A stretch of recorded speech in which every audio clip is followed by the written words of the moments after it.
Dans cette vidéo, on va voir comment fabriquer un outil qui est très pratique lors des phases de préparation à la couture, soit de cahiers indépendants, soit de cahiers assemblés. Quand on veut assembler des cahiers ou des doubles feuillets, on fait passer un fil de couture dans le centre du cahier. Donc voilà un cahier qui est constitué par un assemblage de feuillets A3 et on va faire passer un fil de couture selon un motif qu'on va choisir à chaque fois, mais l'emplacement de ces trous et le fait qu'ils soient vraiment au centre du cahier, ça c'est assez important et c'est assez difficile à obtenir sans un support approprié.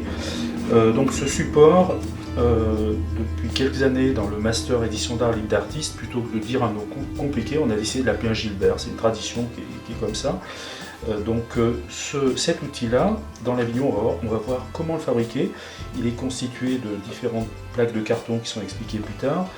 Il peut avoir différents formats. Par exemple, là, ce support de couture, ce Gilbert, a été dimensionné pour recevoir des feuillets A3, c'est-à-dire le double A4, plié en deux. Voilà. Mais on peut imaginer que le même support peut être, par exemple, plus petit, ou plus haut. Toutes les dimensions sont possibles. En fait, on le fabrique selon ses besoins. Et on peut même imaginer que dans un atelier, on puisse avoir plusieurs outils de différentes dimensions selon les types de travaux qu'on va avoir à réaliser. Alors, ce support de couture, ce Gilbert, on l'utilise bien sûr de cette façon-là, c'est-à-dire que le cahier est positionné dans la vallée ici, et on l'utilise en conjonction avec un gabarit de perçage dont on va voir la fabrication au cours de la vidéo. Donc pour fabriquer un Gilbert, il faut réunir des fournitures et les avoir taillées. Donc pour les couper, on peut utiliser la cisaille, et donc il y a une vidéo qui explique le fonctionnement de la cisaille. Les fournitures dont on a besoin pour faire un Gilbert, c'est un certain nombre de découpes de carton, donc deux découpes comme ça, on va voir où on va les situer. Et puis il y a aussi deux autres découpes, on verra à la fin à quoi elles vont servir. Ensuite il y a 1, 2, 3, 4 cartons qui sont taillés aux mêmes dimensions. Voilà. Et puis une plaque qui est en fait la base du Gilbert, et le Gilbert va être positionné à peu près comme ça. Voilà. Ça fait une sorte de montagne russe mais en ligne droite. Les autres fournitures, c'est de la toile. C'est de la toile, en l'occurrence c'est de la toile Bucram, donc c'est une toile de reliure très résistante. Qui va servir à assembler, donc il y a 1, 2, 3, 4, 5, ça fait 5 zones de charnière, et donc il y a 5 pièces de toile qui vont servir à faire l'assemblage. On va utiliser aussi de la colle vinylique qui sera appliquée avec un rouleau sur une pièce de papier craft pour protéger la table. On va avoir besoin aussi d'une grande règle, ici, grande règle en acier épaisse, qui va être fixée grâce à des pinces sur le bord de la table. Cette règle va nous permettre d'être sûr que toutes les pièces de carton, toutes les pièces qui constituent le Gilbert sont bien alignées sur la même ligne droite. On a un gabarit qui fait 4 mm d'épaisseur, qui en l'occurrence va permettre de positionner précisément les pièces les unes par rapport aux autres dans le sens de la largeur. Cette distance s'appelle le millième en l'occurrence. Et quand on a des charnières comme ça entre des reliures, notamment en cartonnage, cet espace s'appelle le millième et son réglage est assez important à effectuer. Donc là, le gabarit pour le millième. Je crois que j'ai à peu près tout présenté. Les outils, on va avoir besoin d'un plioir pour faire le rempliage de la toile. Et une des premières opérations que je vais effectuer, c'est des repères au crayon feutre noir, là ici en l'occurrence, pour bien positionner la toile de façon à ce qu'elle soit centrée par rapport à chaque endroit, à chaque charnière, de façon qu'elle ne soit pas en biais ou trop à droite, trop à gauche. Voilà. Donc là je le fais à peu près à l'œil. À l'œil, je vérifie que ce soit à peu près à la même distance. Avec un compas, je fais, voilà, je vais repérer à peu près cette distance, et cette distance-là, je vais la marquer.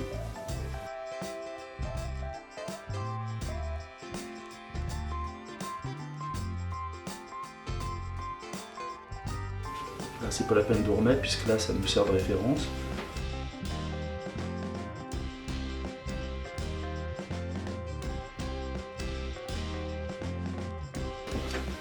Ensuite, je vais visualiser un peu mieux, matérialiser les lignes. Là, j'ai choisi un feutre noir parce que c'est plus visible pour la vidéo, mais on peut travailler aussi avec un feutre, un crayon à papier qui présente l'avantage qu'il n'y ait pas de risque que le solvant de la colle vinylique fasse baver l'encre du feutre indélébile. Parce que l'encre indélébile est indélébile dans l'eau, mais elle n'est pas indélébile dans le solvant de la colle. Ensuite, on va positionner les pièces les unes par rapport aux autres. Quand on a des grandes longueurs comme ça à positionner, le plus pratique finalement, c'est de commencer par le milieu et de positionner en allant vers les côtés. Donc je vais positionner par exemple cette pièce-là, donc elle est embutée ici, et pour qu'elle ne bouge pas, je vais utiliser des briques. Les briques sont des poids très pratiques. Voilà. Ensuite, le gabarit pour matérialiser le millième. Voilà.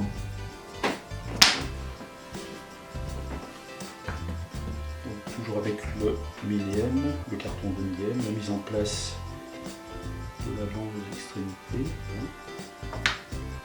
On va maintenir avec un poids ici et un poids là.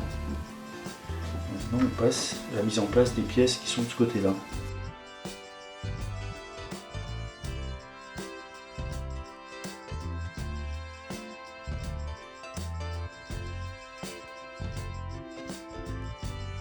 Voilà, donc toutes les pièces sont positionnées précisément le long de cette grande règle et puis espacées avec le carton de millième, donc ça, donc 4 mm. Maintenant, on va passer à l'étape de collage de la toile. Et donc 1, 2, 3, 4, 5 bandes de toile à coller. Alors comme le rouleau est sec, il n'a pas été utilisé, j'ai mis un petit peu plus de colle de façon à garnir le rouleau quand même.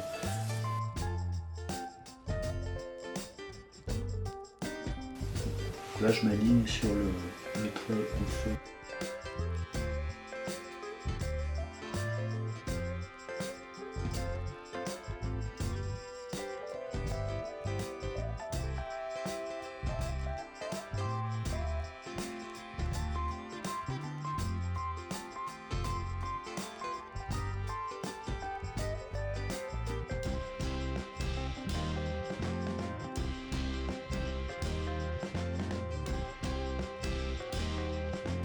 Alors pour maroufler, je vais utiliser du papier craft.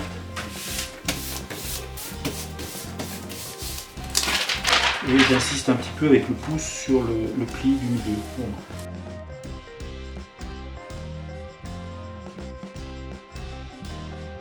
Après on insiste un petit peu sur les arêtes ici.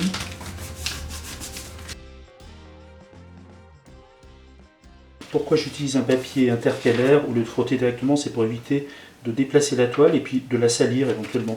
Bon, dans le cas de fabrication d'un Gilbert, c'est pas absolument nécessaire, mais c'est une précaution d'usage. Voilà.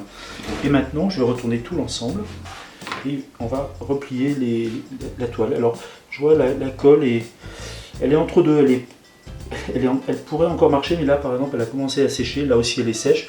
Donc, je vais remettre de la colle, mais non, je pourrais le mettre au rouleau. Je vais vous montrer deux techniques. Alors si on veut remettre de la colle avec le rouleau, c'est une façon très rapide, il faut le recharger en colle.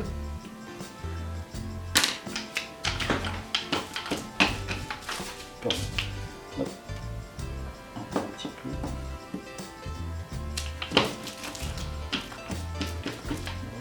peu. Et on peut faire comme ça, je mets le doigt un peu dessous. Ça permet d'aller assez vite pour mettre de la colle. Sinon, bien sûr, on peut le faire avec le pinceau, mais c'est un tout petit peu plus long. C'est à peu près équivalent. Donc c'est un peu plus long avec le pinceau. Et je profite que le Gilbert qu'on est en train de fabriquer dépasse dans le vide pour faire le rempliage. Donc pour remplier, ça aussi c'est un classique, un plioir en os, une main qui tient fermement sur la table et le plioir est à peu près à 45 degrés, non pas vertical mais à 45 degrés. Donc En faisant ça, je marque l'arête des cartons. Et ensuite avec le pouce, on rabat.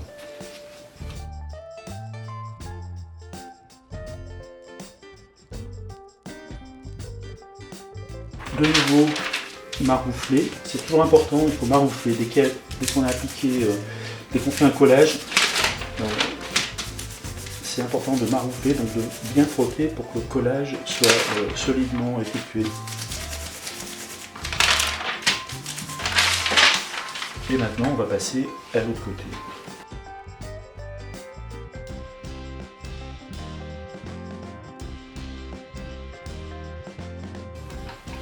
Il y a mon doigt dessous. Si je ne mettais pas le doigt, ça s'effondre tout. Il faut tenir un peu le rempli comme ça.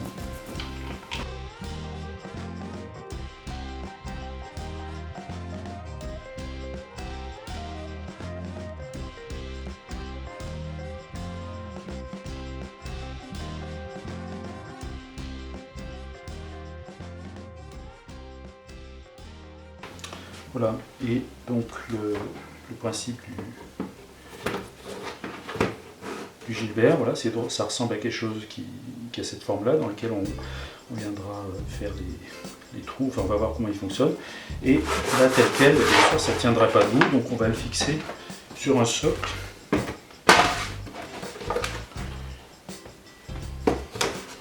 Voilà, à peu près, ça va se fixer à peu près par là. Et ça, il va falloir le centrer. Voilà. Donc pour faciliter le centrage, on va marquer le centre du carton, ici.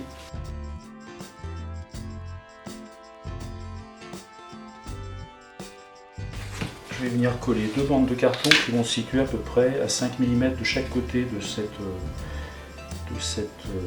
trait central, de façon à matérialiser la zone dans laquelle la pointe ici va venir se loger. Voilà, ça fait un guide en quelque sorte.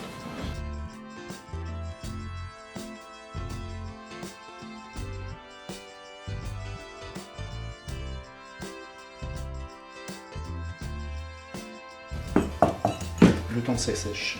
Donc après le temps de séchage, j'enlève les briques. Et maintenant, il va s'agir de fixer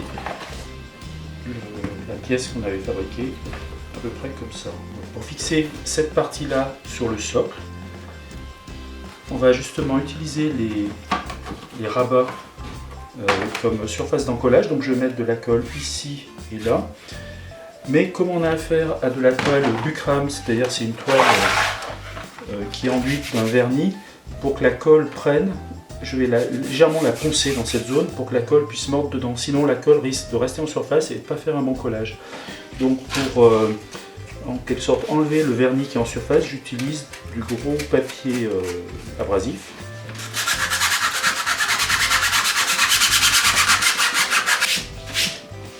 Et je vais faire pareil de ce côté. Donc la colle maintenant, quand je vais l'appliquer ici, elle va bien pénétrer dans la toile et ça va permettre d'avoir un collage de bonne qualité. Et puis donc il y a deux zones de collage, comme je disais. Il y a une zone de collage ici avec le rabat, une zone de collage ici avec ce rabat, et puis on va mettre de la colle dans la vallée ici qu'on a créée pour que l'extrémité pointue de ces deux parties là viennent se coller, se fixer au socle.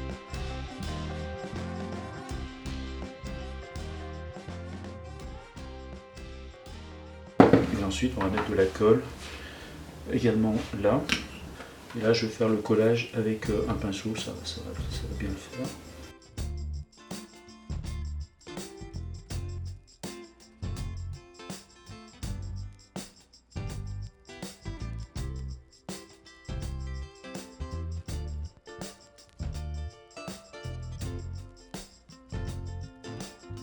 Et maintenant, bon, c'est l'opération un peu plus délicate finalement, ça consiste à venir placer tout sur rassembler les éléments au bon endroit. Mais comme la colle a une prise, ça nous laisse quand même un peu de délai. Donc ici, j'aligne sur ce bord. Je peux glisser les mains là-dessous pour appuyer sur le rabat, donc pour commencer à faire le collage. On fait pareil de ce côté, où je vais aligner le rabat sur le bord du socle. Et par-dessous, avec mes mains, je vais appuyer sur le rabat pour le coller au socle. Et puis, bien vérifier que le pli central est bien dans la vallée et il est déjà en contact avec la colle, donc théoriquement ça doit commencer à prendre. Je vérifie que tout est bien en place. Et comme tout séchage, il faut essayer quand on fait un collage, de mettre en pression ou en poids. Donc là, ce qu'on veut, c'est un peu de pression pour que tout colle un peu de partout, bien comme il faut. Donc je vais mettre des briques. Je vais délicatement, bien sûr. Penser à un château de cartes un petit peu. On va laisser comme ça environ un quart d'heure. Et dans un quart d'heure, on enlève les briques et le Gilbert sera prêt à être utilisé. Voilà. Le séchage a eu lieu. On va enlever les briques. Donc voilà le Gilbert qui est fabriqué, prêt à être utilisé.